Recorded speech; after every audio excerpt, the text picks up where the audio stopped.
Chapter 7 A Secret Passage. Annie and Jack raced back up the winding stairs and down the long hallway.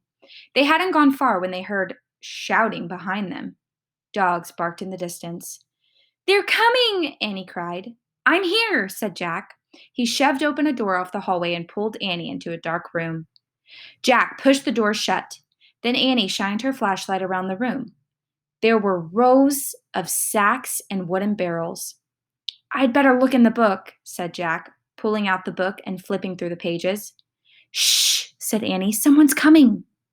Jack and Annie jumped behind the door as it creaked open. Jack held his breath.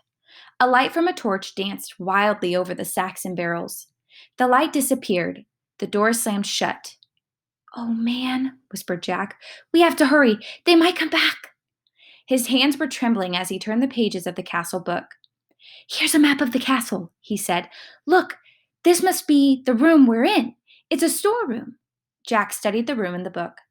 "These are sacks of flour and barrels of wine." "Who cares? We have to go," said Annie, "before they come back." "No, look," said Jack. He pointed at the map. "There's a trap door." He read aloud. "In this castle, a trap door led from the storeroom through a secret passage to a precipice over the moat."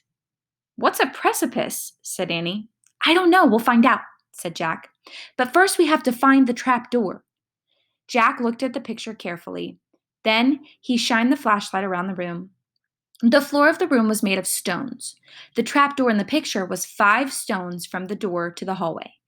Jack shined the light on the floor and counted the stones out loud. 1, 2, 3, 4, 5. He stamped on the 5th stone. It was loose.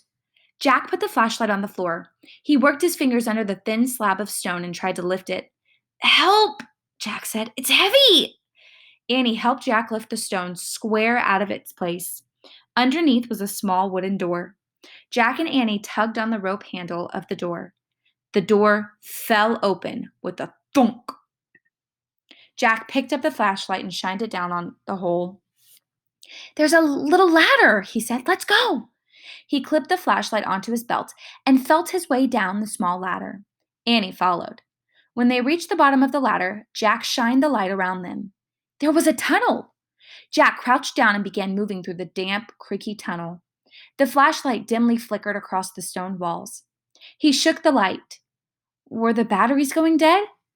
"I think our light's dying," he said to Annie. "Hurry," she called from behind him. Jack went faster. His back hurt from crouching. The light got dimmer and dimmer. Jack was desperate to get out of his castle before the batteries died completely. Soon, he reached another small wooden door. It was the door at the end of the tunnel. Jack unlatched the door and pushed it open. He poked his head outside. He couldn't see anything in the misty darkness. The air felt cool and fresh. He took a deep breath. "Where are we?" whispered Annie behind him. "What do you see?" "Nothing, but I think we've come to the other side of to the outside of the castle," said Jack. "I'll find out." Jack put the flashlight in his pack. He put the pack on his back. He stuck his hand out around the door. He couldn't feel the ground. "I'm going to have to go feet first," he said. Jack turned around in the small tunnel. He lay down on his stomach. He stuck one leg out the door, then the other. Jack inched down, bit by bit, until he was hanging out the door, clinging to the ledge. "This must be the precipice," he called to Annie. "I can't touch the ground. Pull me up."